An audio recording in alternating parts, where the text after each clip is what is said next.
if I told you there's a country where the president giant gold statues of himself, renamed months after his autobiography, and banned dogs from the capital simply because he didn't like their smell?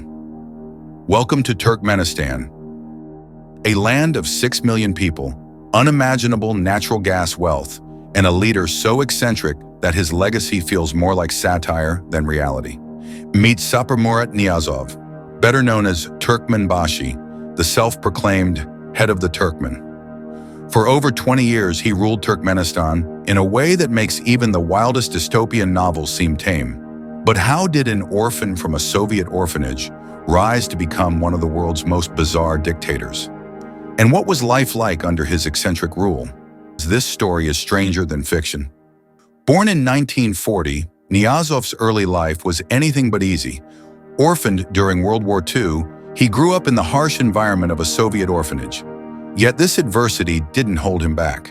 By 1962, he had joined the Communist Party and quickly climbed the ranks. Fast forward to 1985, and Niyazov had become the first secretary of the Communist Party of Turkmenistan, effectively the leader of the region.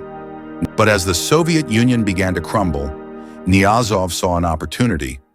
In 1991, Turkmenistan declared independence. And who became the country's first president? That's right, Turkmenbashi himself.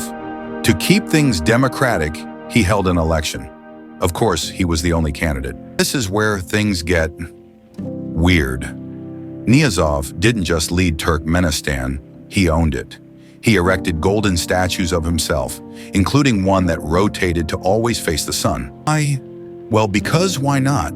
He even renamed entire cities after himself. Krasnovodsk became, you guessed it, Turkmenbashi, after himself. And the months? January was renamed Turkmenbashi, while September became Ruhnama, after his autobiography, The Book of the Soul. Speaking of the Ruhnama, this 2-volume masterpiece was required reading for everyone. Students had to study it. Government employees were quizzed on it. Even aspiring drivers had to answer Ruhnama questions to pass their driving tests. And according to Niyazov, reading it 3 times would secure you a spot in heaven. He claimed he arranged it personally, with God. But Turkmenbashi didn't stop there. Oh no, his weird meter went all the way to 11. He banned video games, ballet, opera, circuses, lip-syncing, and even car radios. Imagine being in a taxi, sitting in complete silence. Oh, and gold teeth. He suggested people chew on bones like young dogs to strengthen their teeth. Ironically, he also banned dogs from the capital because apparently they smelled bad. To his credit, Niyazov did introduce some populist policies.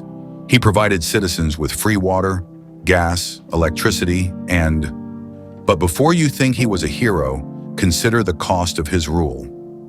In 2005, he shut down all hospitals and libraries outside the capital, declaring, if people are ill, they can come to Ashgabat. Decisions like this earned Turkmenistan the lowest life expectancy in Central Asia.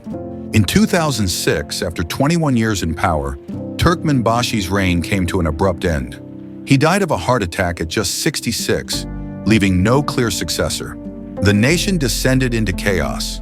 His immediate successor was arrested for, wait for it, abuse of power and human rights violations. The irony was almost too much. Eventually, Gurbanguly Berdimuhamedov, Niyazov's dentist, took over. While he rolled back some of Turkmenbashi's policies, like removing the Ruhnama from driving tests, he kept Melon Day, a national holiday celebrating Turkmenistan's melons. As even dictators agree, you don't mess with melons. Today, Turkmenistan remains one of the most isolated and authoritarian countries in the world. While Turkmenbashi's golden statues no longer dominate the skyline, his bizarre legacy lingers. From golden statues to renaming months and banning dogs, Saparmurat Niyazov's rule serves as a stark reminder of how absolute power can lead to absolute absurdity. What do you think? Was Turkmenbashi eccentric or truly dangerous? Share your thoughts in the comments.